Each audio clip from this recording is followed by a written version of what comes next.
Hi అండి అందరికీ. Happy father's day. అంటే ఈరోజు హ్యాపీ ఫాదర్స్ డే అని అన్నారు కదా! కానీ father's day, mother's day, friendship day ఇలా కాదండి. ఫాదర్స్ డే, మదర్స్ డే అన్నది అమ్మా, నాన్నది జీవితాంతం మనం వాళ్ళకి రుణపడి ఉండాలి. ఇలా ఒక రోజొచ్చి ఫాదర్స్ డే అని వాళ్ళకేదో ఒక దండ వేసి, వాళ్ళ గురించి ఒక మెసేజ్ పెట్టి, ఒక పాట పాడడం కాదు. ఫాదర్స్ డే, మదర్స్ డే అన్నవి అది పాశ్చాత్య దేశాల్లో జరుగుతున్నవి గానీ, మన వరకు కాదు కదా!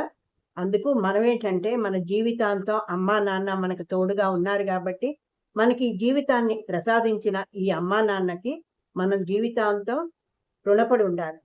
ఇది ప్రతి ఒక్కరు చేయవలసిందే కదా!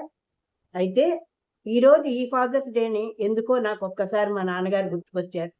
ఆయనతో నా అనుభవాలు ఒకసారి చూసుకుందాం. ఒక్కసారి అలాగ మదిలోకి నిన్న రాత్రి నుంచి అలాగ మా నాన్నతో నా అనుభవం అంతా కూడా అలాగా నెమరు వేసుకుంటూ ఉన్నాను. అసలు వీడియో చేయకూడదని అనుకున్నాను. అమ్మ గురించి ఉంది. నాన్న గురించి లేదుగా. ఈ వీడియో చూసుకొని ఎప్పుడైనా ఒక్కసారి తలుచుకోవచ్చు.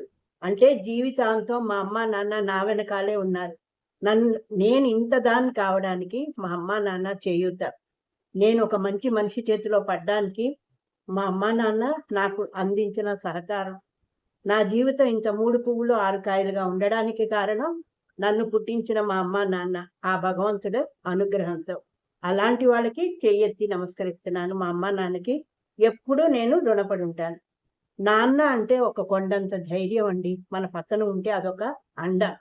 అలాంటి అండని మేము కోల్పోయాం చిన్నప్పుడే. మేము నలుగురు అక్కచెల్లెళ్ళం, ఒక అన్నదమ్ముడు.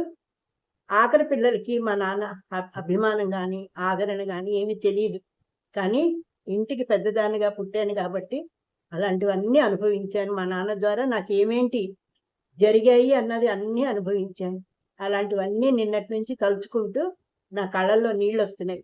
అయితే ఏంటంటే, వీడియో ఎదురుంగా చేస్తే ఎక్కడ ఏడుపొస్తుందో అనేసి నేను మామూలుగా మా అమ్మా, నాన్నని తలుచుకుంటూ ఫోటో చూస్తూ చెప్దాం అనుకున్నాను చాలా మటుకు. తండ్రి అంటే ఒక ధైర్యం అండి. తండ్రి ఉండాలి. ప్రతి మనిషికి అమ్మా, నాన్న. ఆ తండ్రి ఉంటే ఆ తల్లికి కూడా ఒక ధైర్యం. అలాంటి తండ్రి, తల్లి కడుపున మేము పుట్టి ఒక ఒక వయసులోకొచ్చేసరికి మా నాన్నగారికి అను అన అనుకోకుండా ఒక హార్ట్ ప్రాబ్లమ్ రావడం.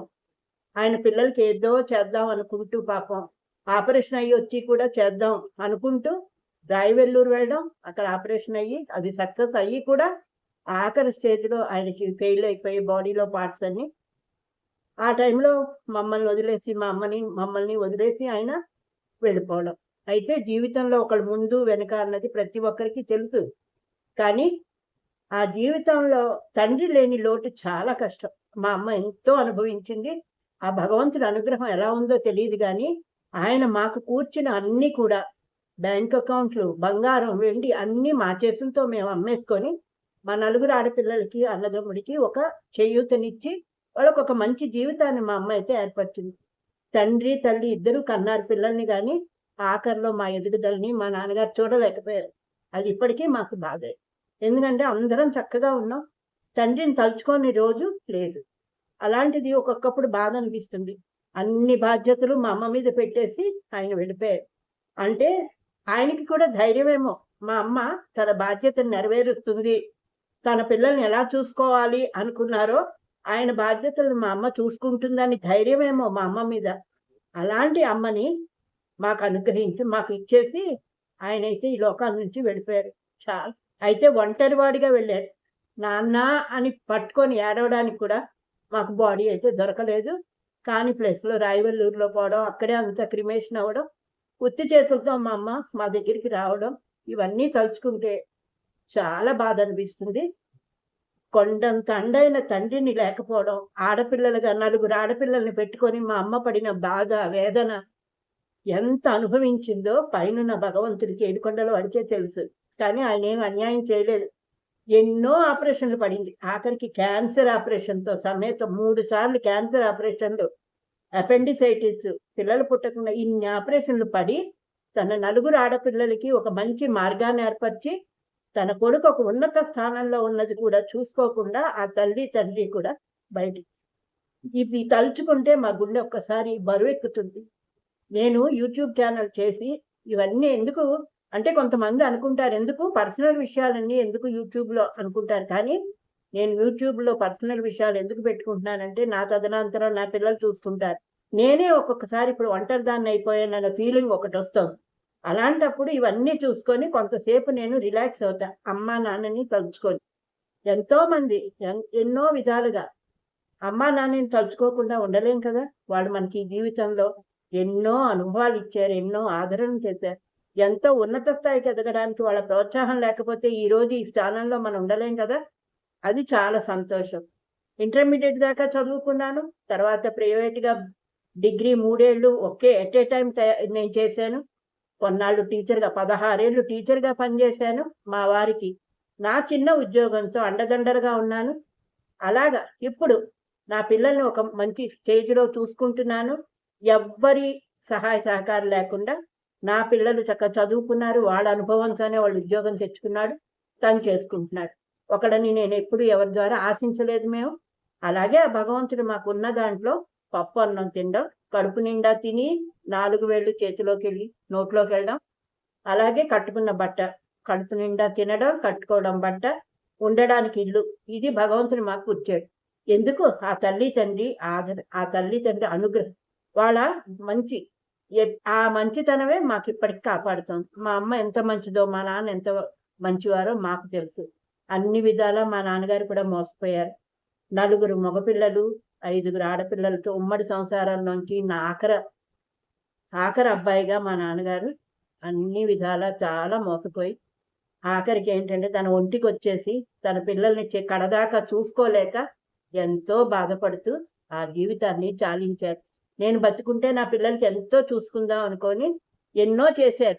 అవన్నీ కూడా ఆఖరిదాకా మాకు తినడానికి పనికొచ్చాయి అంతే. అన్నీ అమ్ముకున్నాం. ఎందుకంటే ఒంటరి ఆడది చదువుకోదు. ఏదో 10వ క్లాస్ దాకా చదువుకున్న ఆడది ఆ కాలంలో ఉద్యోగాలు లేవు. అలాంటి ఆడది మా అమ్మ మమ్మల్ని ఇంత దాకా చేసింది. ఇది నా తండ్రి గురించి అనుభవం. మా నాన్నగారు మెడికల్ షాప్ రన్ చేసేవారు. అందులో మెడికల్ శాంపుల్స్ వచ్చినప్పుడు రకరకాల ఐటెమ్స్ అన్నీ వచ్చేవి. చాక్లెట్స్, బిస్కెట్స్ అప్పుడు కాలంలో మేము తిన్న బిస్కెట్స్, చాక్లెట్స్ ఎవ్వరు తినుండరు అనిపిస్తుంది. అలాగే పాల ఐస్ క్రీమ్‌లు ఇంట్లోంచి పాలు, పంచదార తీసుకెళ్ళి అక్కడ మెడికల్ షాప్‌లో ఫ్రిడ్జ్‌లో పెట్టి ఐస్ క్రీములు చేసి తీసుకొచ్చేవారు. పండగ పబ్బానికి ఇంట్లోనే 10 రకాల స్వీట్లు చేయించేవారు. ఏది బయట కొనే పద్ధతే లేదు. ఇంట్లో తన కష్టం మీద వేడి వేడిగా బెల్లం లడ్డూలు చేతులు కాలిపోతున్నా కూడా లడ్డూలు చుట్టి మా గురించి ఉంచేవారు. పిల్లలంటే అంత అభిమానం. 8, 9 ఏళ్ల వయసొచ్చేదాకా మాకు స్నానం చేయించడం మాకు తెలుసు. అందరూ అనేవారు, "ఆడపిల్లలకి ఇంకా 8 ఏళ్ళొచ్చాక ఇంకా నువ్వు స్నానం చేయిస్తావా" అని. కానీ తన పిల్లల్ని ముత్యం పగడంలాగా చూసుకున్నారు. అలాంటి తండ్రిని కోల్పోయామంటే ఏ పిల్లలకైనా కడుపులో బాధే ఉంటుంది కదా! అలాగే మంచి అల్లుళ్ళని సంపాదించుకుంది మా అమ్మ. నలుగురు అల్లుళ్ళు ముత్యాల్లాంటి అల్లుళ్ళు. అలాగే పిల్లలు ఒకళ్ళు మన ఇంటికొస్తే 10 మందికి భోజనం పెట్టే సంపత్తి. నా అన్నదమ్ముడు, మేము కూడా అలాగే ఉన్నాం. ఆ తల్లిదండ్రుల కడుపున పుట్టినందుకు వాళ్ళ రుణాన్ని మేము జీవితాంతం తీర్చుకోవాలి. కుటుంబానికి ఒక పెద్ద దిక్కు తండ్రి. పిల్లల భవిష్యత్తు కోసం తన సంతోషాలను త్యాగం చేసే బాధ్యత, ప్రేమకు ప్రతిరూపమై నాన్న. ఆయన గొప్పతనాన్ని వర్ణించడానికి మనకు మాటలు చాలవు. తండ్రి అంటే ఒక భరోసా. కష్టాలు వచ్చినప్పుడు మన వెనక ఉండే బలమైన స్తంభమే నాన్న. నిస్వార్థమైన త్యాగం. తన కోసం కాకుండా పిల్లల భవిష్యత్తు, చిరునవ్వు కోసం తన జీవితాన్నే అంకితం చేస్తారు. అమ్మ ప్రేమలో ఆప్యాయత ఉంటే నాన్న ప్రేమలో జీవితాన్ని నడిపే బాధ్యత ఉంటుంది కదండి. మౌనమైన మార్గదర్శి ఆయన. నాన్న ఎక్కువ మాట్లాడకపోవచ్చు, కానీ ఆయన మౌనము క్రమశిక్షణ మనకు జీవిత పాఠాలని నేర్పుతుంది. ఈ మనిషికి జీవితంలో మొదటి హీరో మన నాన్నే కదా, కాదనలేము ఎవ్వరం.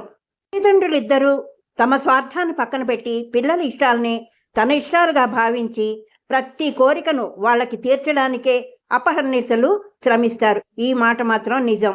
తండ్రి బాధ్యత పిల్లలకు మంచి సంస్కారాన్ని, విలువలను నేర్పించడంలో కీలక పాత్ర పోషిస్తారు. మాటలు చెప్తున్నప్పుడు నా కంటి నిండా నీరొస్తోందండి. అందుకే మీకు ఎదురుగా నిలబడలేకపోయాను. ఇప్పటి పిల్లల్లా కాదు. తండ్రి అంటే కళ్ళతో భయం చెప్పేవారు. తండ్రిని చూడగానే గజగజలాడేటట్టు అలాంటి నీతి బోధలు, అలాంటి భయము, అలాంటి మంచి సంస్కారము నేర్పించారు. ముఖ్యంగా ఆడపిల్లలకి తండ్రి లేని లోటు చాలా బాధాకరమైన విషయం అండి. ఆ తల్లి ఆ ఆడపిల్లల్ని పొదువు పట్టుకొని జాగ్రత్తగా చూసుకోవాలి. సమాజంలో ఆడపిల్లల మీద ఎన్నో రాళ్ళు విసురుతూ ఉంటారు. సమాజంలో నలుగురు ఆడపిల్లలతో ఆ తల్లి పడిన కష్టం చాలా చెప్పలేని నరకం. అటువంటిది అన్ని మెట్లు ఎక్కి నలుగురికి మంచి జీవితం అయితే ఏర్పాటు చేసింది. ఆడపిల్ల జీవితంలో తండ్రి పాత్ర అమోఘము, అద్భుతము అనే మాట చిన్నగా ఉంటుంది. వారి శ్రేయస్సు కొరకు నిత్యం పాటుపడుతూ వారిని అభినందిస్తూ, వారి కింద పడితే లేపుతూ, వారి లోటుపాట్లను సరిచేస్తూ, మంచి విమర్శకుడిగా, మంచి అభిమానిగా, వ్యక్తిగతంగా తీర్చిదిద్దడంలో తండ్రి తర్వాత ఎవరైనా.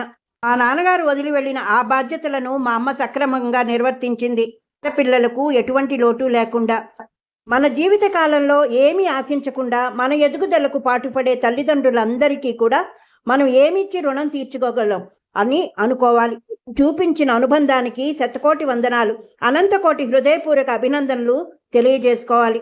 మా అమ్మ నాన్న మీద నా మనసులో ఉన్న అనుభవాలన్నీ మీతో పంచుకుంటున్నాను. బాధ్యతల బరువులు మోస్తూ ఎన్నో త్యాగాలు చేస్తూ తన ఇష్టాలు కూడా మర్చిపోయే నాన్న ఎందుకో ఈ సమాజంలో అంత గుర్తింపు లేదనిపిస్తోంది. వెలకట్టలేని నాన్న ప్రేమకు, త్యాగానికి ఈరోజు మనసారా అభినందనలైతే నేను తెలుపుకుంటున్నాను. నాన్నకు నేను ఫాదర్స్ డే శుభాకాంక్షలు తెలియజేసుకుంటున్నాను. ప్రపంచము నా ధైర్యము నా తల్లిదండ్రులిద్దరు. ఇప్పటి సమాజం పిల్లలు కూడా తల్లిదండ్రులకు మర్యాద ఇవ్వండి. తల్లిదండ్రులు చెప్పిన మాటను వినండి. వారి మాటలు, వారు చూపే మార్గము మీకు శ్రీరామ రక్ష. తల్లిదండ్రులు నాపై చూపించిన ప్రేమ, అనురాగము, బాధ్యతకి నేను జీవితాంతము మా అమ్మ నాన్నకి రుణపడి ఉంటున్నాను. వీడియో అయితే చూశారు కదా. ఈ వీడియోని ఇంతటితో ముగిస్తున్నానండి. వీడియో అయితే కొంచెం లెంతీవే అయిందండి. మధ్యలో సౌండ్ వచ్చిందని వాయిస్ కట్ చేశాను. మా నాన్న కడుపున పుట్టిన నా జన్మ ధన్యమైందని అనుకుంటున్నాను. ఈ మధుర క్షణాలు ఎప్పటికీ నా మదిలో మెదులుతూనే ఉంటాయి. వీడియో చూస్తున్న వారి యొక్క తల్లిదండ్రులు మీతోనే ఉంటే వాళ్ళని ఆదరించండి, అభిమానించండి. అమ్మా నాన్న ఎప్పటికీ మీ ఆశీస్సులు మా మీద ఉండాలని కోరుకుంటున్నాం. నాన్న, మా ఉన్నతిని మీరు చూడలేదని చాలా బాధపడుతున్నాం, కానీ మీ ఆశీర్వాదం మాకెప్పుడు ఉంటుందని అనుకుంటున్నాం. మరొక కొత్త అంశంతో మళ్ళీ మీ ముందుకి. మీ పార్థ.